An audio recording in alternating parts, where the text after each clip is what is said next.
Hey, this is Dorine Rivers, founder of Alpha 81 and author of Brain to Bank. And if you really want to learn how to level up in your life, you should be listening to the Time to Shine Today podcast with my great friend, Scott Ferguson. Let's level up. Hey, Time to Shine Today podcast Varsity Squad. This is Scott Ferguson, and I have a fun conversation with my good friend, Dorine Rivers, or friends call her River.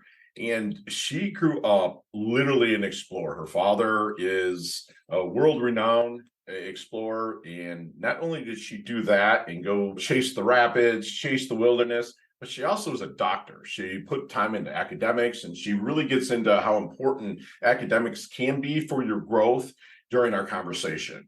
She talks about experiences and how she wants everybody else to have her kind of experiences. And if they're looking for a way to do that through growing a business, then they have to get a hold of River over at Alpha 81. She authored an awesome book that I have a giveaway at the end. It's called Brain to Bank. And I loved it. I devoured it. It helped me in my creative writing, everything across the board with regards to helping me build my coaching business, helping other people build theirs. So without further ado, here's my really good friend, Dr. Dorine Rivers, or River. Let's level up. Time to Shine Today podcast Varsity Squad. This is Scott Ferguson, and I got my awesome sauce friend, Miss Dr. Dorine Rivers, but I just call her River. That's what she allows friends to call her. And she actually just scaled Mount Kilimanjaro earlier this summer. And we just had a really fun talk off the air about how she pushed through. She didn't get the elevation sickness that a lot of people do. And I just think that that's uber impressive. And River she grew up in the North and South American rivers, rafting wild whitewater rapids, basking in the sun, and sleeping under a canopy of brilliant constellations. River has an undergraduate degree in creative writing, a PhD in business management, so she's a smarty, investment banking and general contractor license, and a few other degrees and certifications in between. She's the CEO of Alpha 81 Inc., an Arizona-based firm successfully supporting corporate innovations, expansions, and exits in software technology, medical, life, health sciences, education, and other industries. Her everyday motto of living is based on Helen Keller's quote, "Life is either a daring adventure or nothing." And she has also authored a fantastic book, which if you're watching Vimeo or YouTube, Brain to Bank, which I will have a free book giveaway at the end of this. And Dr. Dorine, or Dr. River, or just River, thank you so much for coming on. Please introduce yourself to Time to Shine Today podcast Varsity Squad. But first, what's your favorite color and why? It's blue, and it's Blue. because it's the color of the sky and water, and those are infinite. Yes, and it's very cool, and it's relaxing, and I'm actually looking at it through my little window over here at the Atlantic Ocean, so I can't complain. I gotta love the blue. So let's get to the roots of you. I mean, you live kind of I don't want to call it a vagabond lifestyle, but kind of like a free lifestyle growing up. If you're kind of living in the North of South America on the rivers and kind of hitting the rapids and stuff like that, is that where it kind of started, or was there a time before that? My dad was a world explorer, and he went all over the world exploring not only rivers, but like Mayan ruins in Colombia. I mean, we're talking about machetes going through the jungle and exploring Mayan ruins that people had not seen before, and Wow. conquering rivers in Mexico, El Sumidero Canyon. No one had successfully run that. And he took 16 men as a 29-year-old man, Right. and ran this river and conquered it that no one else had successfully been able to do. And so that's my DNA. And my mom went on a lot of those trips as well. And I think I just got a triple infusion of it, because life is a daring adventure or nothing. And if it's not, you either need to find something else or make sure that it is. Right. And I've lived my whole life like that. And my dad started a very successful river running company called Western River Expeditions in the early 1960s. So I spent my summers living in tents and sleeping on the sand, and every summer was running rivers until I went away to college. And so I grew up that way, and I thought everybody had that much fun during the summer, and apparently they don't, but it continued, and hopefully I passed that on to my kids and my grandkids, and a lot of my friends I know went along, and it changes your life when you have that excitement and that freedom and those adventures on a regular basis. Right. It was it just the summertime that you did this, or did your father and mother take you out of school ever to do any of these exciting adventures? We got out of school all the time. One year, I think I was in 8th grade. He took us out of school for an entire month. Wow. And my parents took us down to Mexico, and there was a new river to run down there, as well as hacking through the jungles for the architecture of the Mayan ruins. Okay.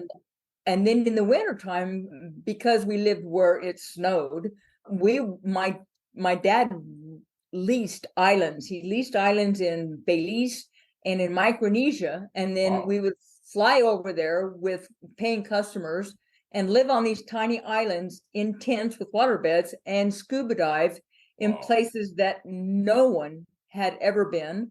And at the time, it was legal and it was just fine to collect saltwater fish. I brought home sea anemones with their own little habitations of clownfish, and I built these gigantic saltwater aquariums, and I had caught the fish while I was in Micronesia scuba diving in these pristine waters. Wow. And how much of that, I mean, you're a doctor, so you were kind of taken out of school, whatnot. Do you think that life experiences that your mother and father gave you really helped level up your education, and like maybe you said, man, I better try harder because I'm missing some time? Or like, were you just not about school, but figured that, hey, the education's going to help me? Or I've always been curious about that with you, because I know that you're out there living, LIVIN, what I'm saying. So just curious. I love formal education. If I could do anything, I would just quit all of my little endeavors right now and just go to school. I love learning new things. But the education and the hands-on of traveling and meeting other cultures and doing things that no one else is doing, you can't find that in a book, and you can't find that in a classroom.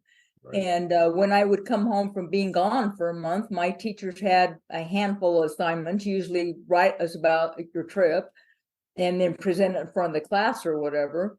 And it's like, great, no problem. I remember I did take school books with me. Okay. And I've always been an avid and a good student. So it didn't matter to me that I've been taken out. I actually had an education nobody else had, and I wouldn't have traded it for anything. Wow. That is, to me, kind of almost a dream childhood in a sense, because I mean, you're doing stuff that maybe 1% of the population does through their school age years. And the lessons that you learn then about survival, about new things, and how much does that really kind of translate into the person that you are now, and how much of it is led into the people that you're leveling out through your coaching, consulting, and your authoring? I think it's at the core of everything. I think having belief in yourself, and that belief comes from experiences and from being able to know that you can do it because you've already done it. For example, when I hiked Kilimanjaro, I had trained really hard on some extremely hard hikes. And people were telling me, oh, you're overtraining. And I'm thinking, you can never overtrain. Right. And if you get there and you go, this is easier than I thought, which I didn't say. We took one of the hardest trails up, which I didn't know about. And people thought I was training for what they call the Coca-Cola Trail, which is literally a trail and you're walking up. Well, right. ours was a scramble and a climb. And sometimes you needed both feet and both hands and your knees to get up some of these passes. Right. And I had trained for that, thinking I was overtraining. I think the same thing goes for example, when you're starting a business. If you're going to be successful in that business, you need to overtrain for it. You need to read everything you can get your hands on. You need to talk to people in the industry. You need to overdo it in understanding that industry, or you're going to be lacking and you're going to miss some pieces. It's the same lesson. Yes. I with my coaching, I almost, because I was a real estate broker for 26 years and I've been coaching for 10 years.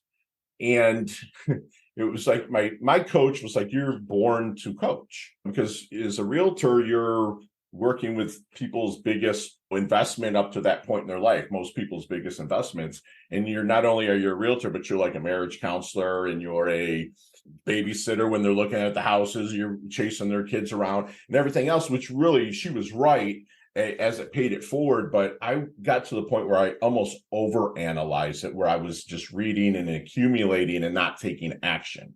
You find a lot of people like 100% you're right that you need to overtrain and overdo, but what's that point while you're doing that training that you really have to take that action?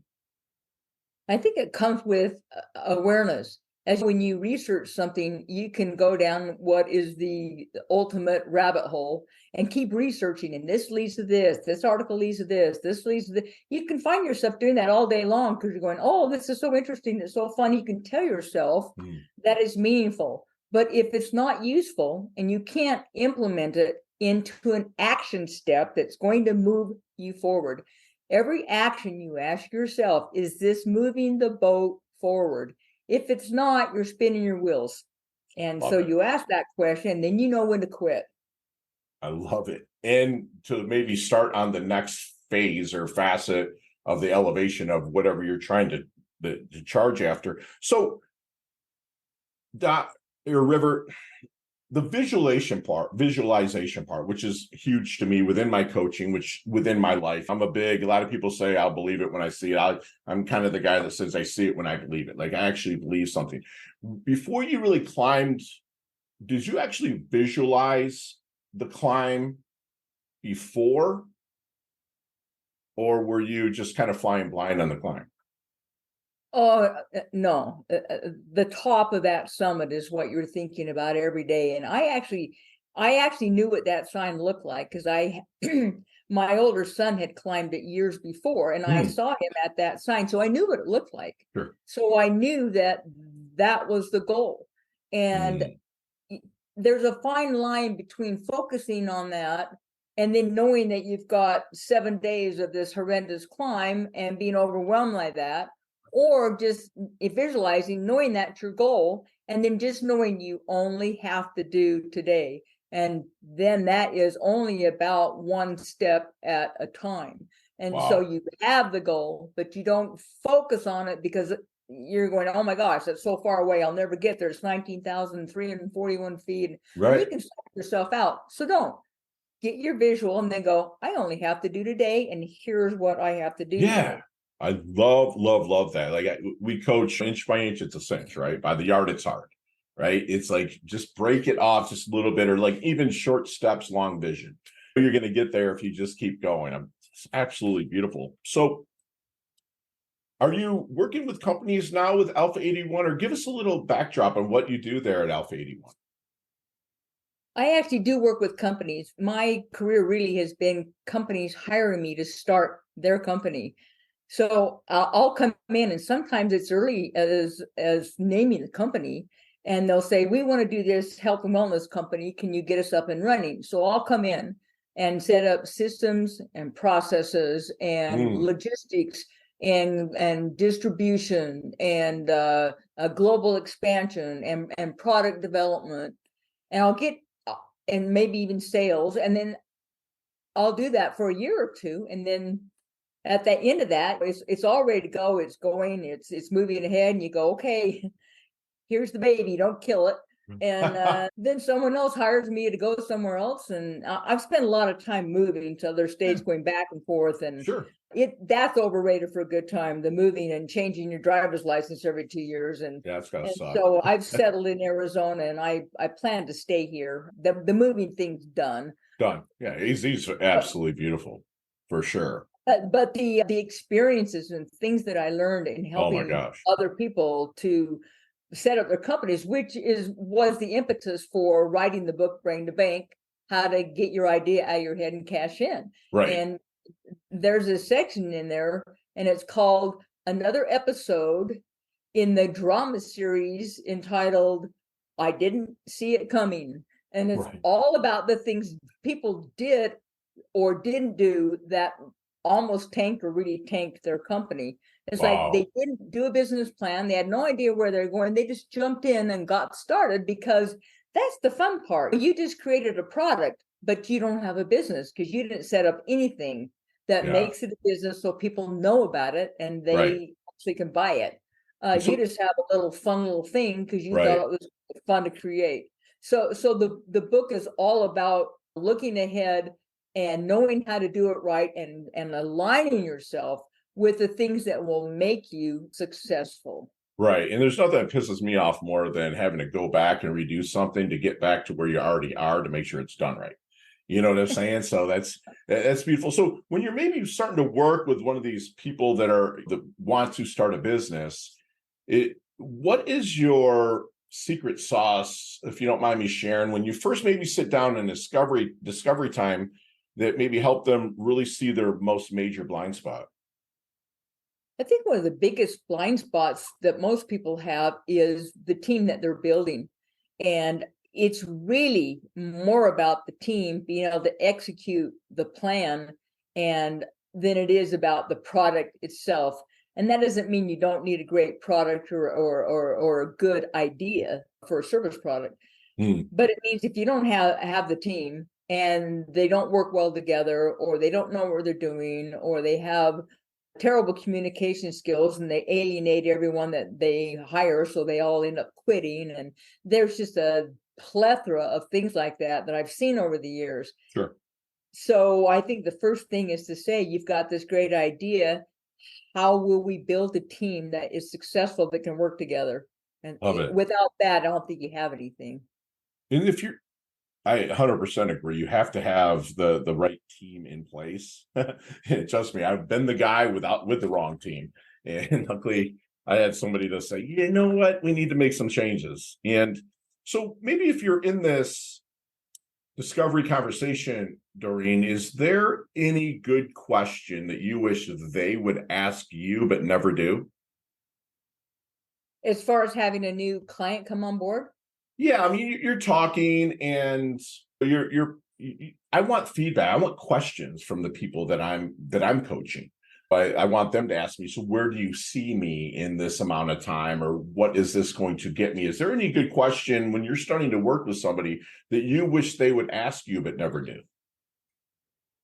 I think it's the one that has to do with self-awareness. And it's the Mm, question that says, what do you see about me and my leadership skills, or lack of, that I am not seeing, that I need to make sure that I implement? That yes. changes everything. Yes, that and what it does, that a question like that would be like anti-ego, right? They're like just laying it out and Exactly. saying, "Listen, D or River, let's see where I'm lacking, and I own it, and I know my weak spots." That was very much pointed out by a couple of coaches, and I've had to clean those up, and some of them I still struggle with, but that's okay. So, with your creative writing background, in storytelling especially, how do you feel that maybe storytelling can be utilized to effectively communicate a business vision and maybe get more, say, customer engagement? Well, if it has to do with customer engagement, then I think those stories really come from others. They come in the form of, I bought this product and this is how it changed my life, or I implemented this service into my Mm, business yeah, and this is what it has done for it. I think those kind of stories come from others. Otherwise, it's just these bragging rights on a founder who's hoping to get more clients. So right. it needs to come authentically from others. Of it. Yeah, that's beautiful because you have to get the feedback. I used to want to run everything myself and just everybody follow. It was the military thing in me. I've been in hard target situations and experienced like, I'll get us through this. But I was taught that the smartest person in the room is the one that hires someone smarter than them to do certain things. And that's why you're brought on, because you've been there, you've navigated these waters. And that's beautiful. So what are some of your recommendations for someone that wants to start a business, get fired up, for making sure that they hire the right talent? I think the first question is one that you ask yourself as a potential founder, and it's this: why do I want to do this? And that seems like a simple question, but it usually goes about 5 deep.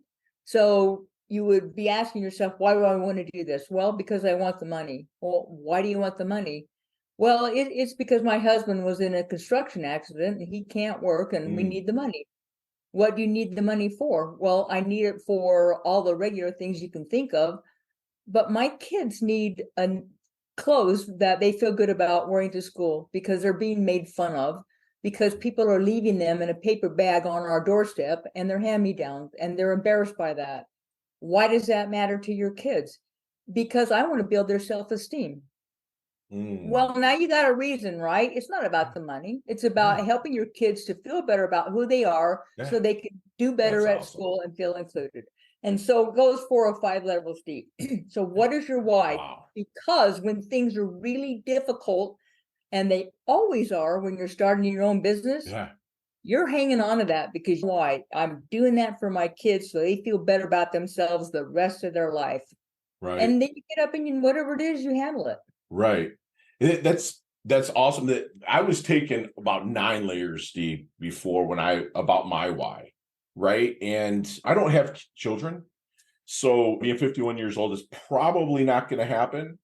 And that it kind of bothers me a little bit in a sense that I didn't. I mean, I'm willing to live with it. Choices are made and medical issues as well. But I kind of look at it. I was asked, and it finally came out, to service, love, and legacy are kind of the things that really, for me, it's like legacy is super important. I don't have legacy, but I have to leave mine in a certain way.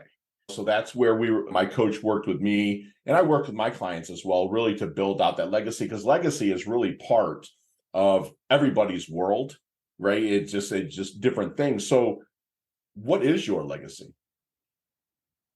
My legacy changes because when I have a project, for example, Brain to Bank, I just gave people 30 years of experience in one book, and it goes from A to Z, and it says if you do this, this, and this, and this, you'll read a chapter, and then it'll have action steps at the end of every chapter. Love so it. You're not just learning, you're actually doing something with it. Without the action, you just have knowledge. So you want a company or not, do these steps.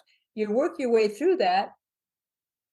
Maybe I've just changed 1 million lives, and it has changed their lives in a way that they were in charge of it, and they always wanted to have their own company. They always wanted the income. This is what their reason is for doing it, and that's a type of legacy.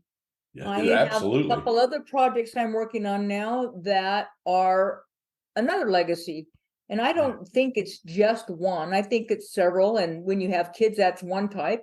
But when you're helping other people for other reasons, that's a whole different kind of legacy. That's beautiful. Yeah, that's so true as well. I love it. I love it. So have you seen the movie Back to the Future? Several times. Yeah, right. Let's get that DeLorean with Marty McFly. Let's go back to the double deuce, the 22-year-old Dorine, okay, or River. And what kind of knowledge nuggets would you drop on her? Not to change anything, because your life was pretty freaking great, okay? But maybe to help her shorten the learning curve or blast through maybe just a little bit quicker. Are you asking me what is your density? I know. You are my density. I mean, destiny. You are my density. My density has changed over the years, and I have felt and been very dense myself along the way. If I had to do it over again, I would do my education different. Okay. Instead of getting a degree in creative writing, and then I went back and got another one in criminal justice because I was going to go to law school and didn't. I thought that would placate the fact that I didn't go to law school. It's never subsided. I still may go. And then I get this master's and a PhD all the way to the very end. Sure.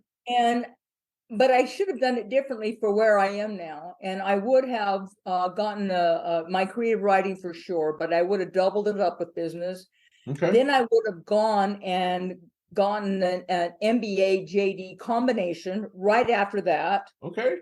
Then I would have gone to film school because my love is in film production and storytelling. Yeah. And I've done a fair amount of that on a very small scale. Okay.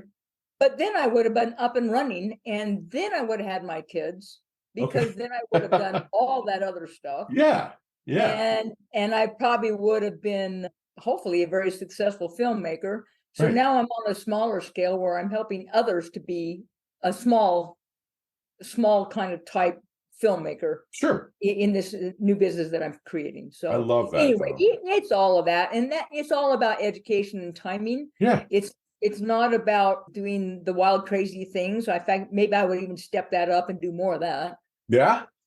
I would keep all. I wouldn't trade my childhood for anything. I wouldn't either if I were you. 100%. That just sounded amazing to see things that very low percentage of the world has laid eyes on, right? And just that's wow. That's wow. So how do you want your dash remembered then? That little line in between your incarnation date and your expiration date, your life date and death date. How do you want that dash to remembered on your tombstone?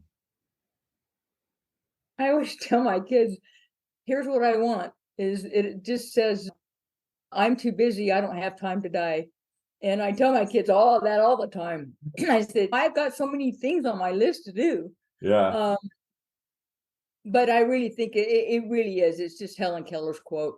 Yeah. Life is an adventure. I get up every day and I can't wait to get into my office because I have the most fun things ever to do every day. And Yeah. work is more fun than fun.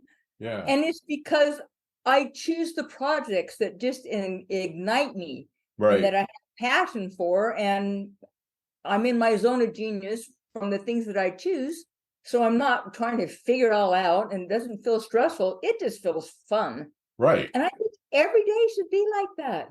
Absolutely. It's to me, people, I get asked a lot, well, for you, what's your definition of success? I'm just like, live a life of options and not obligations. I want to live. I'm blessed to do what I love in the service of people that love what I do. Like people that see me speak, they're like, he loves this, right? They're like, and I love to really, if I can help somebody in any way, shape, or form, that's what my why is. I want to be helping. I want to be in service, love, and legacy, right? And so I do what you love in the service of people who love what you do. And that's just my motto in a sense, right? So tell me something that people might misunderstand the most about River. Oh, I don't know. There's some complications there where I'm concerned because I have so many things that I love to do. Right, right. I think one of the things I do is I get so wrapped around what I have to do that day and task oriented.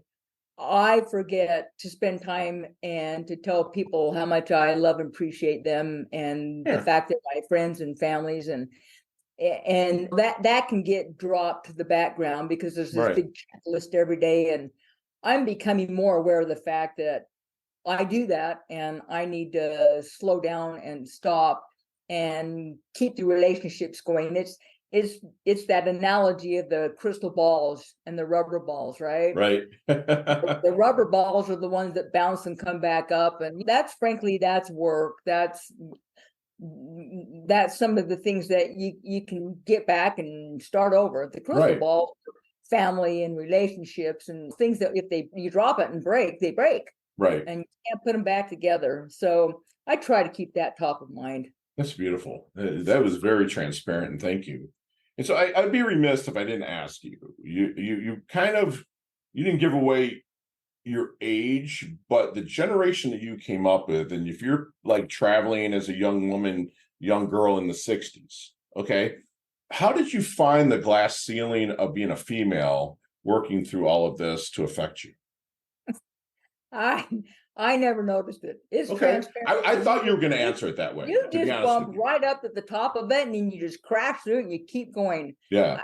My dad had one son and six daughters. I'm the oldest of the 6 girls. And I said to him one time, because he owned a big river running company, and women were not boatmen at the time. Right. And women didn't have sports teams that they played in, and none of that, right? And I just said, Dad, I said, do you feel bad you didn't have more boys? You know, and he said, heavens no. He said, my girls can do anything a boy can do. Hell yeah. And there you go. There was never a line for me. Right. I played basketball with the boys at recess when I was in elementary school because it was so much more fun than hopscotch and jump Yeah. rope and Sure. Yeah. and so I didn't think there were any rules about not playing, so I just went. Love it. And I've thought that my whole life. There's no rules. The rules are whatever you set up for yourself. Exactly. And then those are the ones you can even break if you want to, if And you need be. should. Dorine, what is your definition of a life well lived? I think it's really more complicated than one line. I think a life well lived is, number one, staying healthy so that you can live it and enjoy it with quality. Yeah. I think that's critical. And without good health, you don't have anything. But with great health, you can do anything. Yes. And I really believe in that. So I spend time making sure that I do that. Then everything else is really, secondly, is about your relationships. And particularly for me, it's about my family first, and then my friends secondly, and then my business associates. They matter. And if you want to make something of that, you need to make sure they know that they matter. Right. And then it's how many people can you help? Yes. Yes. And how will you do that? And how you do it changes. You may do something 1 year or do it for 2 or 3, and then you choose to do something else. But how many lives can you make better? And that seems to be what most days are made of. How do I move that forward? Yeah. And you don't work. Like, I don't work. I'm blessed to like structure my life where I just don't work, man. It's like, I was told when I was younger, a job is something you do, a business is something that you grow, and you grow it through providing stellar service to the people that need it. And that's what I've just really laid it all on since I was 25 years old, I guess like 26 years ago or something like that. And it's just carried me 4 years, man, just being able to do what I want to do when I want to do it. And that's a beautiful time to shine today. Podcast Varsity Squad. We are back in River. You and I will meet up. I'm fairly certain, probably pretty soon, because I do like Arizona in the wintertime. So we'll maybe discuss a few of these. It might take us 15, 20 minutes on each one of these questions. But today, you've got 5 seconds with no explanations, just the answer. And they can all be answered that way. You ready to level up? Level up. Let's do it. All right, River, what is the best leveling up advice you've ever received? Do what you love and do what you're good at. Yes. So share one of your personal habits that contributes to your success. I write down everything the night before that I'm going to do in the morning, so I don't spend time wondering where to start. I know where to start. Love it. Love it. You see me kind of walking down the street. I mean, like Fergie looks like he's in his doldrums a little bit. What book might you hand me that really like hit home with you, that really got you motivated or maybe shifted that mindset? If it's an entrepreneur friend, I will give them the book that is called Creativity Inc. It's about Pixar, and it's amazing. Okay. Love it. Love it. What is your most commonly used emoji when you text, if any? Say it again, Scotty. What's the most commonly used emoji you use when you text, if any? A heart. Okay. Awesome. Nicknames growing up? Door. All right. Love it. Love it. So tell me about a hidden talent or superpower that you have that nobody knows about until now.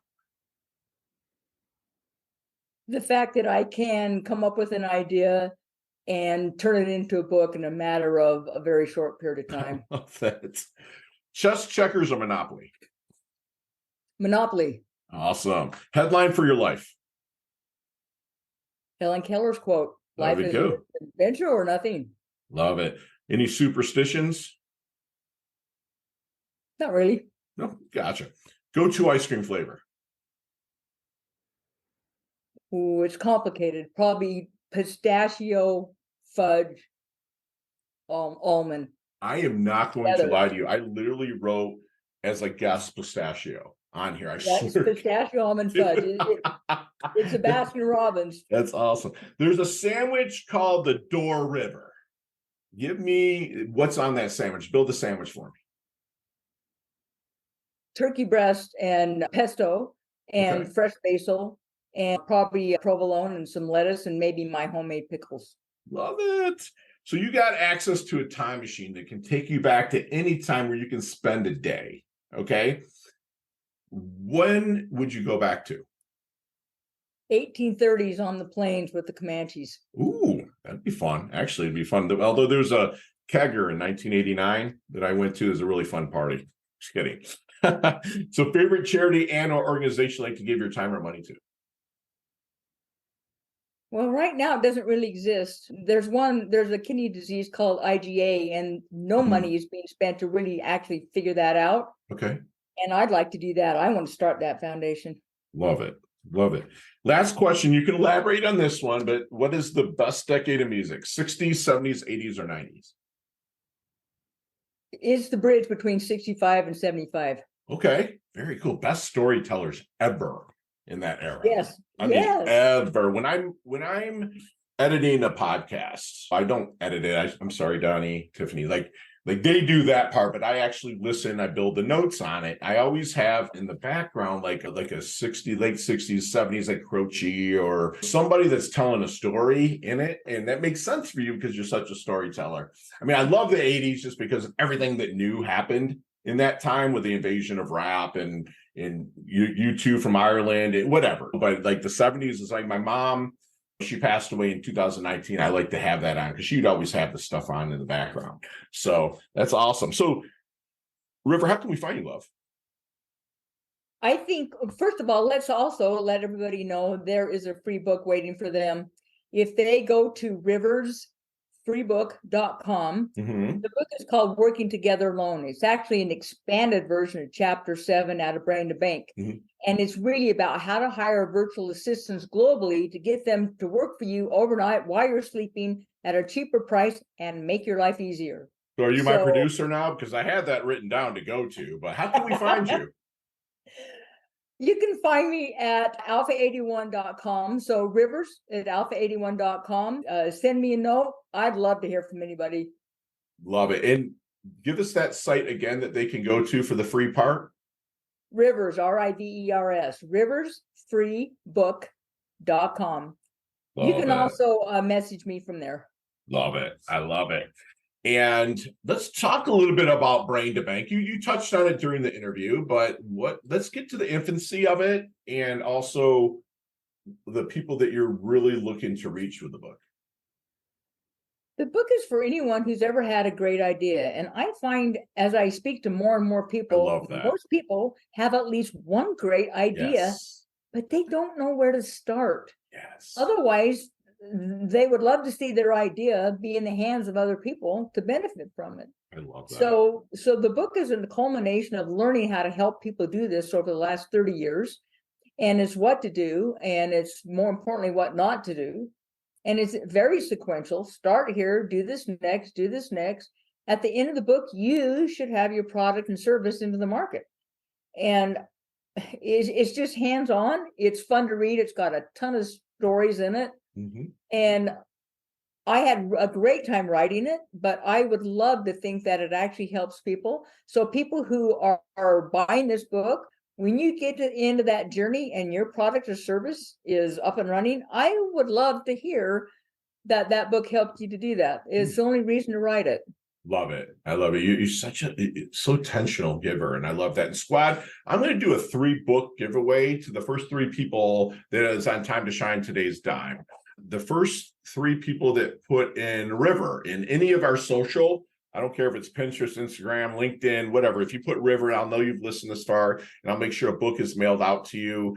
And also, don't forget about riversfreebook.com, which I knew about that. I haven't looked at it yet, but I'm going to look at it now, River. So I'm going to get into that. And if you do me one last, also you can text that River to 561-440-3830. That's a way to do it as well. But River, please do me a solid, leave me with one last knowledge nugget we can take with us, internalize, and take action on. It's really this. If I can do this, you can do this. I'm no different than anybody listening. If you want to do it, decide to do it, decide how you're going to do it, and then go do it. It's really that simple to lay it out and then just start.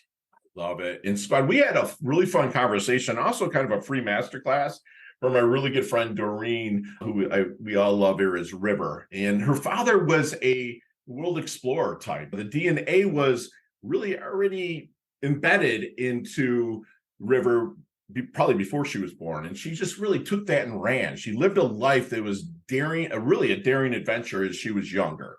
I would love to see a diary from back in that time, squad, to really see the stuff that she went through. And she's also someone, this is what kind of threw me off, is that she's someone that loves formal education, because a lot of people that are out exploring and stuff, they hate education. I love that she married those two, and that's why she's successful in what she's doing with helping people from an academic side and also from a calculated, and I say calculated, risk side. And she reminds us that action comes with awareness. So you have to be asking yourself, as you're kind of building a company, is this really moving forward? You need to overtrain and overdo what you're really, really passionate about. If you know your why, the doing part is a lot easier. But again, you really have to do a deep dive, dig in, and like overtrain on it. So you're not getting hit with blind spots that are there that can really slow you down, right? And my friend River, she's really kind of planting trees she's never going to sit in the shade of. I love it. She's always creating. She's always putting it out there. She does things for the intention, not the attention. She's not out, look at me, look at me, look at me. Now she's going and doing stuff like kick-ass stuff, like climbing a mountain and doing stuff that a lot of us probably will never do. But she's not out there saying, look at me, look at me. She just goes out and lives her life as an adventure. And she not big on missed opportunities. So if she's all about it, she gets after it. And that's what she wants you to do as well. And you have to love what you're good at. If you don't, get the hell out. Just go do something else. Even if you have to work for somebody else, love what you're good at. And she reminds us that if she can do it, really anybody can. She's a human being. Actually, she's a human doing. She's more of a human doing than a human being. She's a little mix of both. And that's what I love about her.